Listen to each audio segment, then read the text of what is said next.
I'll be starting my speech in 3, 2, 1. The government side has been trying to maneuver the problem faced by simply relocating its citizens through financial offers without properly tackling the glaring problem in front of their eyes: resource management and overcrowding. And today, as Prime Minister of the opposite side, we firmly believe that other methods could be used to achieve the same means proposed to us by the government. Now, first of all, I'll be going to my rebuttals, presenting my model and also giving points according to my order. Starting with the rebuttals, first speaker has clearly stated that corporations and companies could simply move to the branches move their branches there because they see new potential customers and want more investment for the long term. And first speakers also stated that they can find other alternatives for producers like raw materials, new producers, etc. But panelists, this is a complete oversimplification, as there are definitely more other factors that affect this. For example, like you've said, suppliers, the living cost, rent, transportation fees, etc.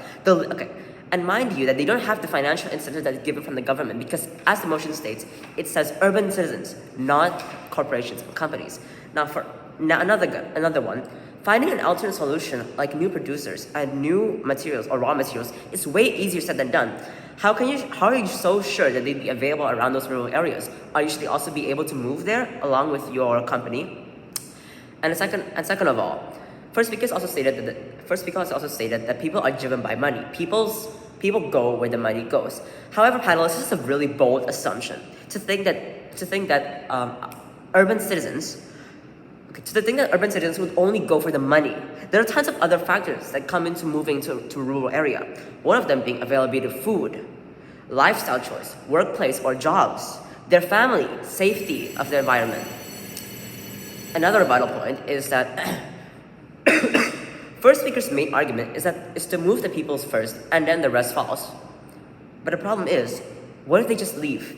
What if after they realize that this life isn't for them and after they receive the government's incentive, which they spend money on, they just decide to leave? And all of the corporations and companies you said would come. What would happen to them when they realize that no one's going to be there when they left?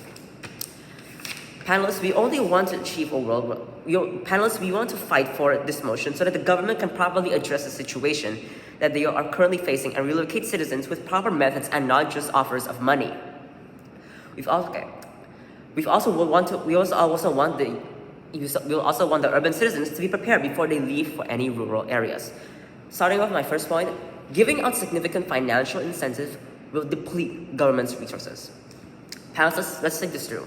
If we are to look at the best case scenario for government side and a good percentage of the population actually moved out, the government will have to compensate all of them. Like I said, as the motion said, as a promise. Governments cannot go back on their promises. They have to pay them respectfully.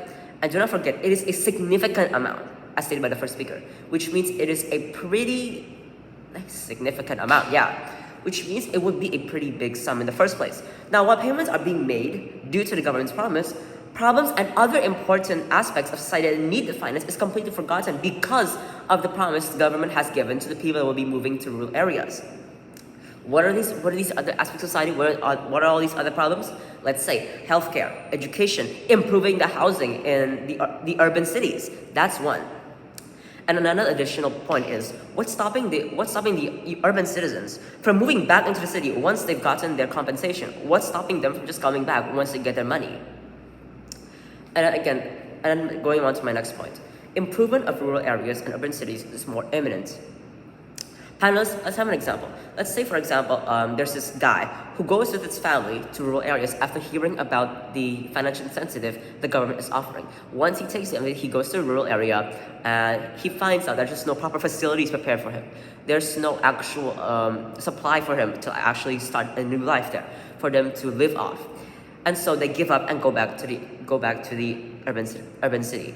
Do you see the problem here? Do you see the problem here, panelists? Without proper refurbishment, why would the urban citizens even go there in the first place? What's more crucial is to use the financial incentives instead offered by the government somewhere else, like for example, proper settlements for them to actually live on in the rural area. Panelists, we also want to declare that. We also clarify that not all of these prohibitions would have to be made by the government. Yes, these could also be made by the people. Yes, that is true. But what percentage of the people who actually came to rulers can make buildings, can make houses, can make their own supplies? little to none. And going on to my next point, disruption of the environment in rural areas. Let's take a step back and let's assume all of the proposition side has gone out and carried according to plan. So, with the finance gained from the government, urban citizens will be able to restart their lives in the rural areas. They will be able to restart everything from like their works, their jobs, blah blah blah, all of their money, all of their settlements, all of their cars. They're all already settled in basically. However, can't this just potentially bring in, the damage to its surroundings, the pollution, the smoke, the use of natural resources, etc. Government side hasn't really considered the possibility that by giving urban citizens financial compensation, they will bring urbanization to the rural areas and likely causing damage along the way. Urbanization as in the bad negative effects. And rural areas need to be properly taken care of as they are mostly nature-born, not man-made. Only a select few should do this and not urban citizens, including the government's money. And this also doesn't solve the problem government is facing, the overpopulation, the people that will add in numbers regardless. The government's duty is to properly guide its citizens and communicate with them properly as authorities. With that being said, we can only hope for the best in finding a solution to the increasingly, no pun intended, bigger problem of overpopulation. Thank you.